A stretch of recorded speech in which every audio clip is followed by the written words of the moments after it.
HM electro ये company अपना HME IPO 24 जनवरी को लेकर आ रही है एंड इस कंपनी का जो फाइनेंशियल रिपोर्ट है वो काफ़ी अच्छा है। ईयरली बेसिस पे उस कंपनी के रेवेन्यू एंड नेट इनकम में इंक्रीमेंट देखने को मिल रहा है। तो चांसेस है कि ये आईपीओ में आपको अच्छा खासा लिस्टिंग गेन देखने को मिल जाए। तो इस वीडियो में हम लोग ये कंपनी के बारे में इन डिटेल एनालिसिस करेंगे कि ये कंपनी क्या काम करती है।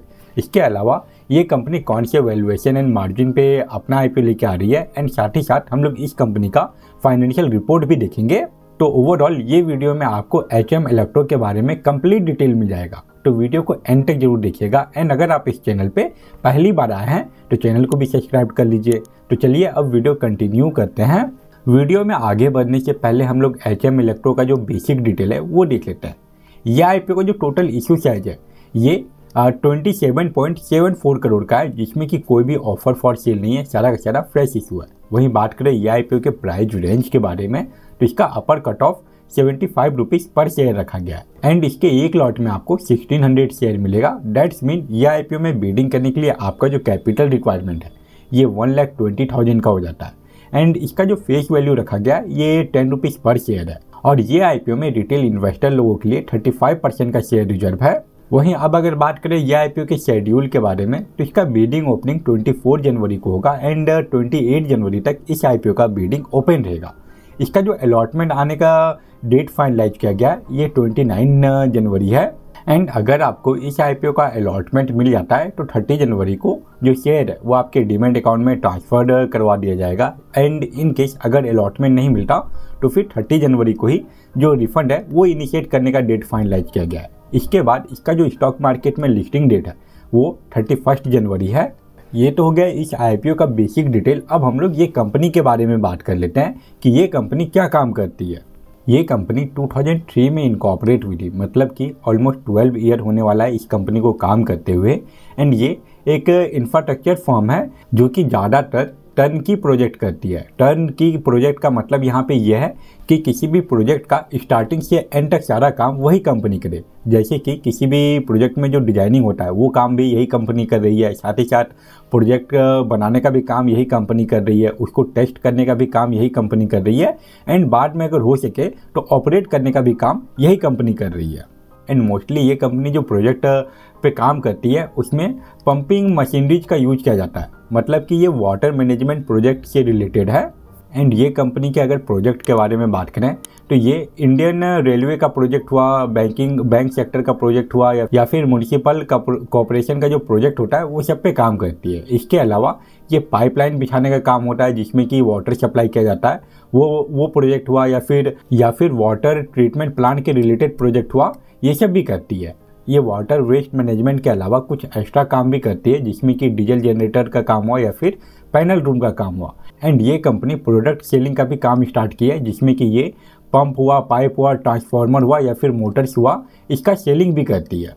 और अब अगर इस कंपनी के क्लाइंट के बारे में बात करें तो उसमें हम लोगों को स्टेट गवर्नमेंट देखने को मिल जाएगा, सेंट्रल गवर्नमेंट देखने को मिल जाएगा, म्यूनिसिपल कॉर्पोरेशन देखने को मिल जाएगा। इसके अलावा बैंकिंग सेक्टर में जो बिल्डिंग्स बनाए जाते हैं एंड जो स्कूल या फिर कॉलेजेस में जो बिल्डिंग होता है उसमें वाटर मैनेजमेंट का जो प्रोजेक्ट होता है उसका भी काम ये कंपनी करती है। एंड ये कंपनी का प्रोजेक्ट आपको पूरा नेशन वाइड देखने को मिलेगा, बट इसका जो मेजर प्रोजेक्ट है वो आपको राजस्थान, महाराष्ट्र, मध्य प्रदेश, कर्नाटक, पंजाब एंड छत्तीसगढ़ जैसे स्टेट में देखने को मिल जाता है। तो ये था HM इलेक्ट्रोमैक लिमिटेड का डिटेल। आई होप अब आपको ये आइडिया लग गया होगा कि ये कंपनी कौन से सेक्टर में काम करती है एंड क्या काम करती है। अब चलते हैं हम लोग इस वीडियो के इम्पोर्टेंट पार्ट पे। इस कंपनी का जो फाइनेंशियल रिपोर्ट है वो देख लेते हैं। HM इलेक्ट्रो के फाइनेंशियल परफॉर्मेंस में हम लोगों को 2021 से लेके 2023 तक का कंप्लीट डाटा दिया गया है एंड फाइनेंशियल ईयर 2024 का 9 मंथ का ही डाटा दिया गया है। एंड अब हम लोग अगर इस कंपनी का रेवेन्यू देखें तो उसमें हम लोग ईयरली बेसिस पे लगातार एक इंक्रीमेंट देख पा रहे हैं। 2021 में इस कंपनी का नेट रेवेन्यू आपको 47 करोड़ से भी कम का देखने को मिल रहा था, जो कि 2023 में इंक्रीज होकर 101 करोड़ से भी ऊपर का पहुंच चुका है। एंड फाइनेंशियल ईयर 2024 के 9th मंथ में ये कंपनी 75 करोड़ से भी ज़्यादा का रेवेन्यू ऑलरेडी जनरेट कर चुकी है। एंड जैसा ये कंपनी ग्रो की है वैसा ही अगर पूरा साल का इसका डाटा रहा तो ओवरऑल इस साल का जो इसका रेवेन्यू आने वाला है वो आपको वापस से 100 करोड़ के ऊपर का देखने को मिल जाएगा। वहीं बात करें ये कंपनी के नेट इनकम के बारे में, तो इसमें भी ईयरली बेसिस पे थोड़ा बहुत इंक्रीमेंट देखने को मिल रहा है। बट ये कंपनी के नेट इनकम में 2022 से लेकर 2023 के बीच का जो इंक्रीमेंट है ये 100% से भी ज़्यादा का ग्रोथ दिखाया था। एंड अभी फाइनेंशियल ईयर 2024 के 9th मंथ में ये कंपनी 5.28 करोड़ का नेट इनकम ऑलरेडी जनरेट कर चुकी है। एंड चांसेस है कि इसका जो कंप्लीट डाटा आएगा उसमें इसका जो नेट इनकम है वो आपको 7 करोड़ के आसपास का देखने को मिल जाए। तो ओवरऑल इस कंपनी के रेवेन्यू एंड नेट इनकम में हम लोगों को ईयरली बेसिस पे लगातार ग्रोथ देखने को मिल रहा है, जिसके वजह से ये कंपनी इन्वेस्टिंग के लिए ज़्यादा सूटेबल लग रही है। अब अगर ये कंपनी के वैल्यूएशन एंड मार्जिन के बारे में बात करें तो यहाँ पे भी हम लोगों को फाइनेंशियल ईयर 2021 से फाइनेंशियल ईयर 2023 तक का डाटा दिया गया। एंड अगर हम लोग ये कंपनी का EPS देखें तो इसमें हम लोगों को ईयरली बेसिस पे इंक्रीमेंट देखने को मिल रहा है। साथ ही साथ इस कंपनी का जो RONW परसेंटेज है एंड ROCE परसेंटेज है, इसमें भी हम लोग ईयरली बेसिस पे लगातार एक ग्रोथ देख पा रहे हैं, जो कि अच्छी बात है इस कंपनी के लिए।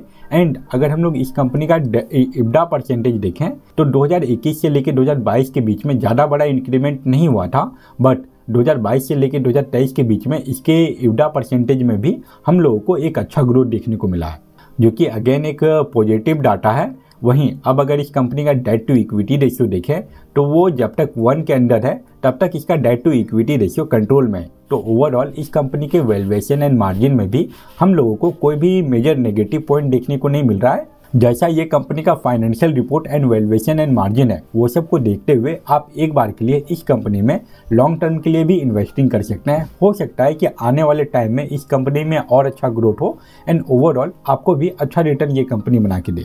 वहीं बात करें शॉर्ट टर्म के बारे में तो फिलहाल इस IPO के GMP में कोई मोमेंटम नहीं है। एंड शॉर्ट टर्म में लिस्टिंग गेन के लिए इस IPO का GMP देखना काफ़ी इंपॉर्टेंट हो जाता है। अगर इस IPO के GMP में सडनली कोई इंक्रीमेंट आता है या फिर यह IPO के रिलेटेड कोई और मेजर न्यूज या फिर अपडेट आता है, तभी मैं इसके ऊपर एक शॉर्ट वीडियो बना के अपलोड कर दूंगा। और वो सारे वीडियो को देखने के लिए आप चैनल को भी सब्सक्राइब कर लीजिए। तो ये था आने वाला HM Electro IPO का डिटेल रिव्यू। आई होप आपके लिए ये वीडियो यूजफुल रहा होगा। एंड अगर आपको ये वीडियो यूजफुल लगा तो वीडियो को लाइक जरूर करें। इसके अलावा ऐसे ही स्टॉक मार्केट एंड IPO के रिलेटेड डेली अपडेटेड वीडियो पाने के लिए चैनल को भी सब्सक्राइब कर लीजिए। अब इस वीडियो को यहीं पे एंड करते हैं। Thank you for watching this video.